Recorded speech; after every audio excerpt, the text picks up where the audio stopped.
Hello and welcome to Bit City for the Bit. My name is Celia. My name is Maddie, and today we'll be analyzing The House, a 2022 Netflix film directed by Paloma, Baeza, Emma de Swaef, Marc James Roels, and Niki Lindroth Bahr. According to IMDb, the film was supposed to be a mini-series, but later was made into an anthology film instead. The House is a stop-motion animation film done with felted figures rather than clay, which is very interesting and quite rare to see in its genre. The film is categorized as a horror comedy film, however, it is less horror-like and more just creepy and off-putting. The film is split into 3 chapters, each chapter centering around the same house in different eras and universes, touching on themes of greed, consumerism, and obsession. The movie conveys these themes through its symbolism and mise-en-scène beautifully. The house is packed full of symbolism, one of which being clocks. Each chapter in the film is headed by a title card with a clock animation. In the first chapter, there is a pendulum clock which is animated to show 1 minute to midnight, before ticking to midnight to signal the beginning of the chapter. This could have a double meaning, as minutes to midnight is known as the doomsday clock, or in other words, the characters of the first chapter were about to face a crisis or danger. In the second chapter, an alarm clock is displayed. This time, the clock shows 5:59 a.m. and ticks to 6 a.m. when the chapter begins. The alarm clock, which objectively is more modern than the other 2 clocks, represents the urgency to get the house done and the need for it to be modern, which are 2 major themes in the second chapter. In the third chapter, the clock is artfully paired with the title, Listen Again and Seek the Sun, as it is a sundial. The sundial does not display a specific time, however, it is clear that the time is close to sunset. This is significant because when Rosa decides to leave at the end of the chapter, the sun is setting. It's a very nice way to wrap up the film as a whole, since the movie starts at midnight, then goes to early morning, and finally ends with sundown, signaling a nice end to a long day, or in this case, escaping the house. There's also a lot of themes that are represented throughout the movie in each part. We mentioned earlier greed, consumerism, and obsession. In part 1, with Mabel, Isabel, Penny, and Raymond, this is shown through the parents' greed consuming them as we see them starting to wear green clothing and being surrounded by blues and greens in these cool tones when green is essentially the color of money, the color of progress. And then the consumerism, there's a scene of the father burning all of their old furniture, all of their old possessions because of this need to have all of these new things, which is essentially what consumerism is, out with the old, in with the new, but to a outstanding degree. But there's also this obsession where the parents are so focused on what they want, on this monetary system, that they forget about their own kids, and that eventually leads to their deaths. In part 2, with the contractor and the elderly couple, as well as Dr. Jafari, greed is the rat who is the contractor, was taking a bunch of shortcuts in order to get money faster, and is just very, very focused on all of these different ways to make money quick and to make a lot of it, which ended up biting him later because the house started falling apart, there was an infestation, but he ignored it to get to his goal. But the consumerism is shown because he is a contractor. They make houses look pretty for rich people to buy. The idea of a contractor is rooted in consumerism. And the obsession comes in with the contractor constantly calling his dentist, who he calls his darling and his sweetheart, to talk about his life, until the point where the police show up to get him to stop because of this harassment.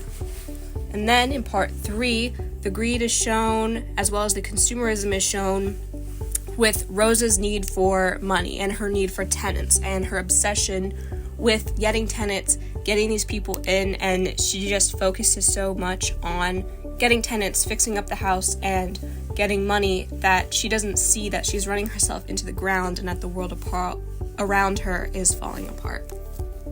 Another element that's very important to this film is the mise-en-scène of it all, and a part of the mise-en-scène is the diegetic sound within the film.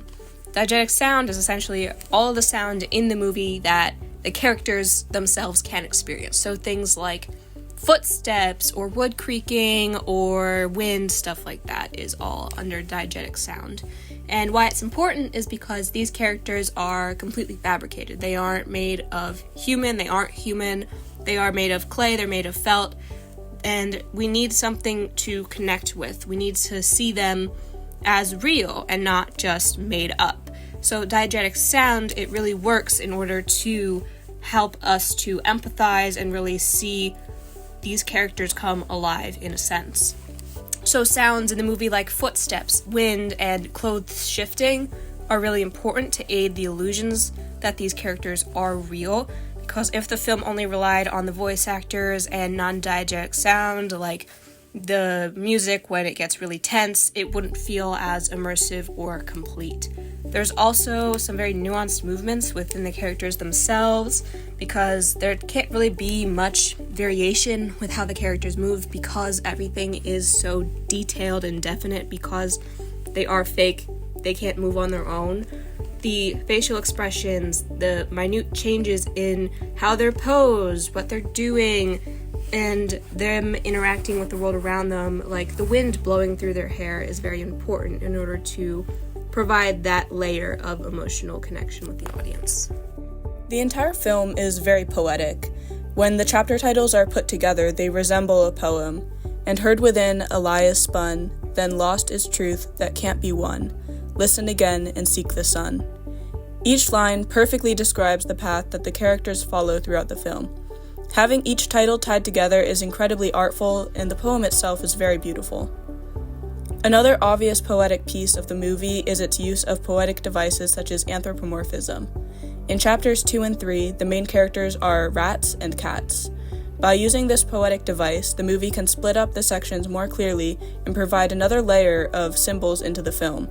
For example, rats are seen as vermin who must be eradicated, and yet at the beginning of the second chapter, the rat is a contractor of the house and is putting effort into making it look good. And at the end, he seems to revert back to his wild and animalistic nature, which is then reversing the anthropomorphism. Loosely related are the allusions from within the film's own universe, each chapter having callbacks and references to other chapters. Obviously, the biggest one is the house itself, but there are many small details that are also present. In chapter 1, Mabel is seen playing with her dollhouse and dolls that are felted rats at the very beginning, which is hinting at the next chapter. In chapter 2, one of the prospective buyers of the house has 2 children, one of which is named Isabel, which is the name of the younger daughter from chapter 1. In chapter 2, the camera pans down a series of dumpster bags, one of which contains an old sewing machine. That sewing machine is the same one that Mabel and Isabel's mom used in chapter 1. The film is a very dense and nuanced production, therefore there are many things that couldn't be included in this analysis. If there's anything else you guys want us to discuss about this movie, drop it in the comments down below, or if there's anything else you'd like us to analyze, let us know. Don't forget to like and subscribe, hit that notification bell, and remember, always commit to the bit!